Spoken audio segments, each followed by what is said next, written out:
অনেকদিন ঝগড়ার পরে আজকে মিল হয়েছে। আমি করেছি, হ্যালো এভরিওয়ান, গুড মর্নিং। তোমরা সবাই কেমন আছো? আশা করি খুব ভালো আছো, সুস্থ আছো। আমরাও ভালো আছি। দেবনাথ ফ্যামিলিতে তোমাদের আরেকবার স্বাগত। আজকে হচ্ছে মঙ্গলবার আর ঘড়ির কাঁটাতে বাজে এখন পুরো 5:30। তা তোমাদের সাথে নিয়ে সঙ্গে নিয়ে রান্নাঘর থেকেই আজকে ব্লগটা শুরু করলাম। তা দেখো 5:30 মানেই ছেলের জন্য ব্রেকফাস্ট বানাতে চলে এসেছি আজকে। আর আজকে সকালে উঠে না সমস্তটা রেডি করতে হয়ে অনেকটাই সময় লেগে গেল, জানো তো। আগের দিন গুছিয়ে না রাখলে সকালের সময়টা একটু বেশিই লাগে। যেগুলো রেডি করে রেখেছিলাম, ভেজিটেবল কেটে রেখেছিলাম, সেগুলো বেশিরভাগটাই শেষ হয়ে গেছে। অল্প একটু বিনস ছিল, ওই জন্য সকালে সমস্তটাই রেডি করে নিয়েছি। তা আজকে কি বানাবো বলো তো? সুজি আর টক দই দিয়ে হেলদি একটা ব্রেকফাস্ট রেসিপি তোমাদের সাথে শেয়ার করব। তা রেসিপিটা দেখতে থাকো, আশা করছি তোমাদের ভীষণ ভালো লাগবে। তা চলো শুরু করে দিই। প্রথমেই দেখতে পেলে 1 বাটি সুজি আর হাফ বাটি টক দই অল্প একটু জল দিয়ে আমি 10-15 মিনিট মতন, বেশি সময় ছিল না তো ওই জন্য 10 মিনিট মতন আমি রেখে দিয়েছিলাম ঢেকে রাখলে না সুজিটা বেশ নরম হয়ে যাবে, একটু ফুলেও উঠবে জানো। তারপরে যদি জল লাগে তোমরা একটু জল অ্যাড করবে। আর যেই ভেজিটেবলগুলো সকালবেলা রেডি করেছি তার মধ্যে ছিল হাফ গাজর আমি একটু গ্রেট করে রেখেছি, আর কিছুটা কর্ন ধুয়ে রাখলাম সেটা দিয়ে দিলাম, আর দিলাম ধনেপাতা কুচি। আর কালকে রাত্রে একটু তরকা ডাল বানিয়েছিলাম জানো তো, ভেজ ডাল, যেটা মানে সেইভাবে তরকার মতন বানায়নি, ছেলে খাবে বলে একটু হেলদিভাবে সেই মানে 5 রকমের যে ডালটা ধুয়ে রেখেছিলাম 5 মিশালি, সেই ডালটা প্রেশার কুকারে সেদ্ধ করে ওই ডালটা যে বানিয়েছিলাম তার জন্য একটা চপারে মশলা করেছিলাম। সেই মশলার মধ্যে ছিল পেঁয়াজ, আদা, কাঁচা লঙ্কা, ধনেপাতা, 2-3 মানে কোয়া মতন রসুন। সেই কিছুটা মশলা আমি রেখে দিয়েছিলাম, জানি সকালে ব্রেকফাস্ট বানাবো, সেই জন্য 2 চামচ মতন ছিল।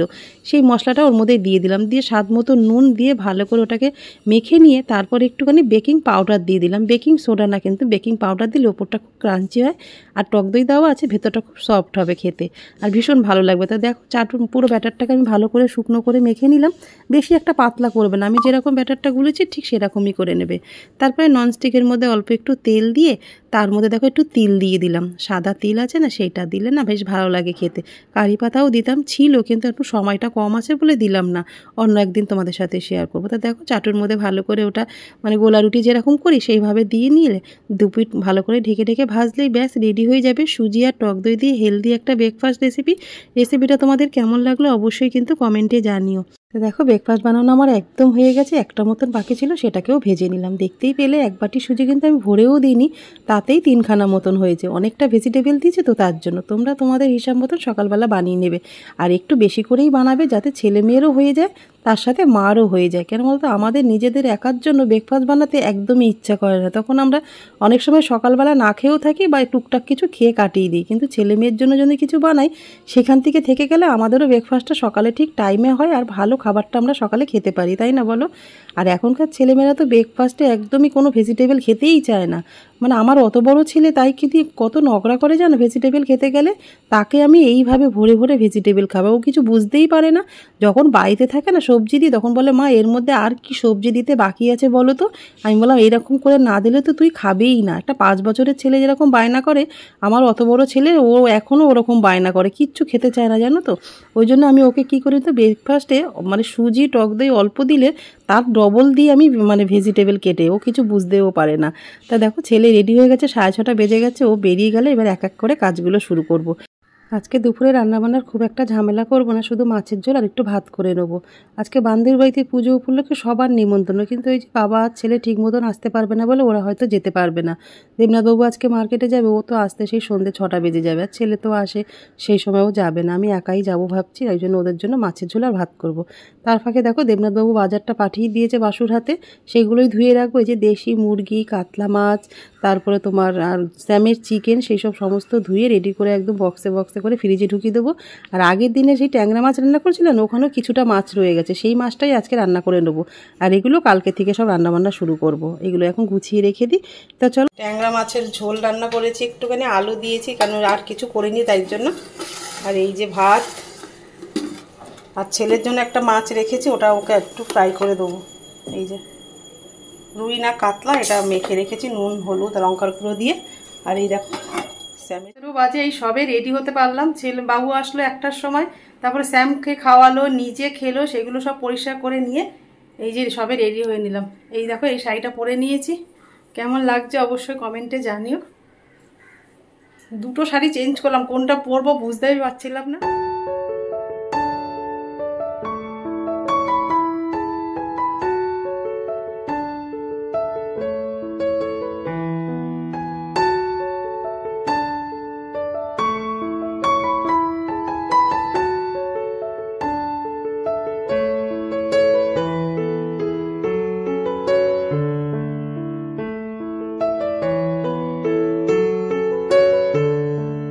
থেকে একটুখানি, আমাদের এই পাশেই ওদের বান্ধবীদের বাড়ি, বেশিক্ষণ সময় লাগবে না।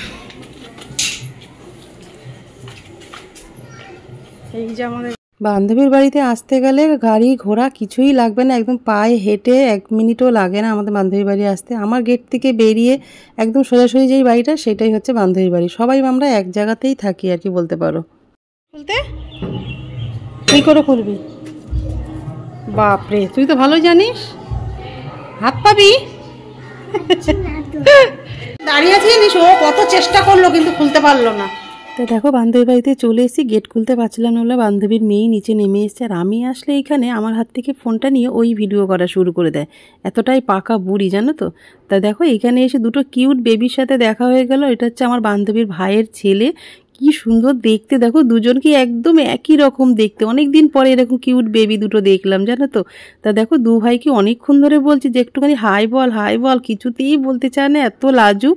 তো অনেক কষ্ট করার পরে তারপরে একটু হাই বললো। তা আজকের একাদশীটা না সবচেয়ে বড় একাদশী জানো তো। আজকের দিনটা হচ্ছে পালিত হয় মা তুলসীর বিবাহ উৎসব বলে, ওই জন্য এই একাদশীটা সবচেয়ে বড়। আর এই একাদশীর দিনকেইতে ওদের রাধাকৃষ্ণ প্রতিষ্ঠা করেছে বলে এই দিনটায় বাৎসরিক পুজো হিসাবে ওরা পালন করে। মালা পরাতে পারবে?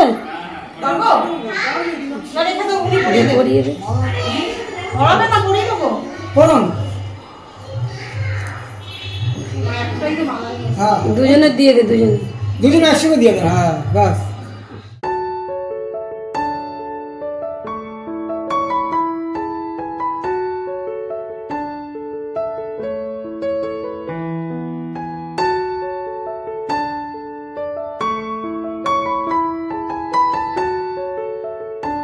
তোমরা তো দেখতেই পেলে, ঠাকুরকে দর্শন করে তাকে মালা পরিয়ে আর চলে এসেছি যেখানে হোম হচ্ছে সেখানে এসে বসে আছে। আর ওই যে বান্ধবী যাদের বাড়িতে পুজো হচ্ছে সেই বান্ধবীর সাথে গল্প করছে। আর ওই যে হাজব্যান্ড দাঁড়িয়ে আছে, সব আত্মীয় স্বজন সবাই একসাথে এখানে রয়েছে। কখন শুরু করেছিস? শুরু হয়েছে 12টা বেজে গেছে শুরু।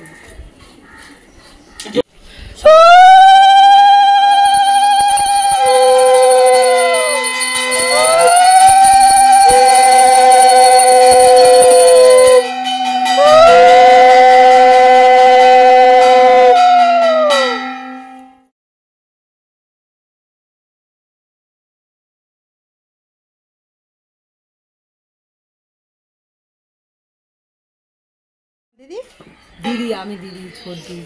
ওইটাও তো ওই দিদিটাকে চিনি, ওইটা বড়টা, ওইটা ছোটটা, আর এইটা মেজেটা। এটা তো শাশুড়ি মা না? হ্যাঁ, এটা আপনি তো মা তো।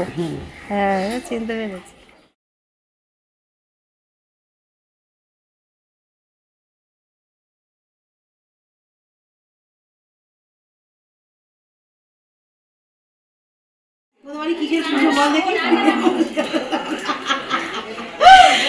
অনেকদিন ঝগড়ার পরে আজকে মিল হয়েছে। আমি করেছি, আমি করিনি, সব দোষ হচ্ছিল। আমি কোনো ঝগড়া করি না কখনো। ও খুব ঝগড়ুটে, আরেকজন আসে, আমি শান্ত, খুব ভালো, খুব ঝগড়ুটে। সব ও করেছে, ভাব আমি করেছি। বাড়িতে পুজোর আগে কিন্তু পুজোর জন্য আমার বাড়ির সাথে জগদ্ধাত্রী পুজো হচ্ছিল, তাহলে আমার পুজোরও নিমন্ত্রণ করবো, ডেকে নি কাছে, একসাথে অনেকদিন দেখা হয় না, মিস তো করছিলাম, ও মিস করেনি, কিছু হয়নি অবশ্য। আমাদের 3 বন্ধু পরে একসাথে, এবারে তোমরা আশীর্বাদ করে এই সারা জীবন থেকে যায় না। 3 বন্ধু এখন এক জায়গায় হয়নি, আরেকটা মাথা আছে, এখন আসবে, আসলে একসাথে খাবো। 4টে বেজে গেছে, এখনো প্রসাদ খাওয়া হয়নি। ওয়েট করছি মানে কতটা মিল। দেখো গাইস, এদের কোনো কাজ করো না, আমাদের শুধু এইসব ভিডিও শুধু করে বেড়ায়। খাওয়া দাওয়ার সময় তোমাদের সাথে আবার কথা হবে, দেখো ছবি তুলে নমস্কার বন্ধুরা।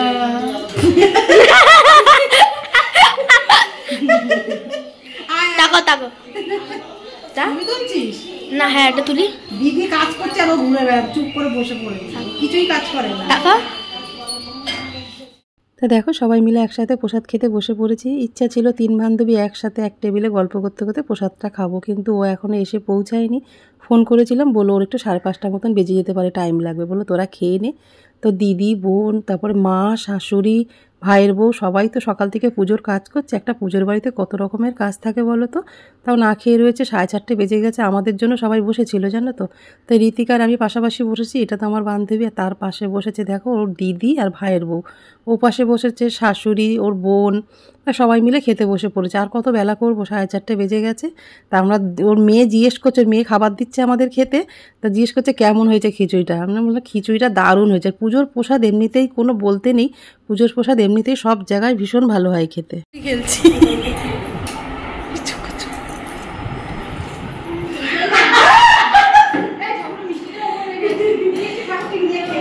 বসিয়ে রেখেছি, আমাদের সবে এই খেলাম 4:30 দিকে।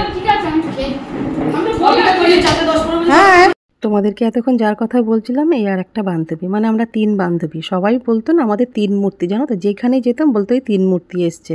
যে বছর এখানে এসছি সেই বছরই ওদের দুজনের সাথে আমার আলাপ। প্রচুর ঘুরেছি, প্রচুর সিনেমা দেখেছি, একসাথে খাওয়া দাওয়া হই উল্লো, 3 জনে মিলে ভীষণ আনন্দ করেছি। অনেক দিন যাবৎ সংসারের চাপে, বুঝতেই পারছো, যার যার সংসার নিয়ে শেষে ব্যস্ত, অনেক দিন যাবৎ কথাবার্তা নেই। তাই বন্ধুর দারুণ হয়েছে তরকারিটাও, লাবড়াটাও ভালো হয়েছে, খেয়ে দেখ। আমাদের খিচুড়ি খুব ভালো আছে। কে বানায়? মেয়ে। আমাদের বাবুও তো খুব ভালো খায় খিচুড়ি, ভীষণ ভালো খায়। বান্ধবীর বাড়ির পুজো উপলক্ষে আবার 3 বান্ধবী একসাথে হয়েছি। প্রচুর কথা জমে আছে, তখন বুঝতেই পারছো অনেকদিন পরে দেখা হয়েছে। তা আজকের সকাল থেকে যে ব্লগটা শুরু করেছিলাম এই পর্যন্তই রাখলাম। যদি তোমাদের কিছু ভালো লেগে থাকে লাইক কমেন্ট শেয়ার করো, আর আমার চ্যানেল নতুন হলে অবশ্যই সাবস্ক্রাইব করো।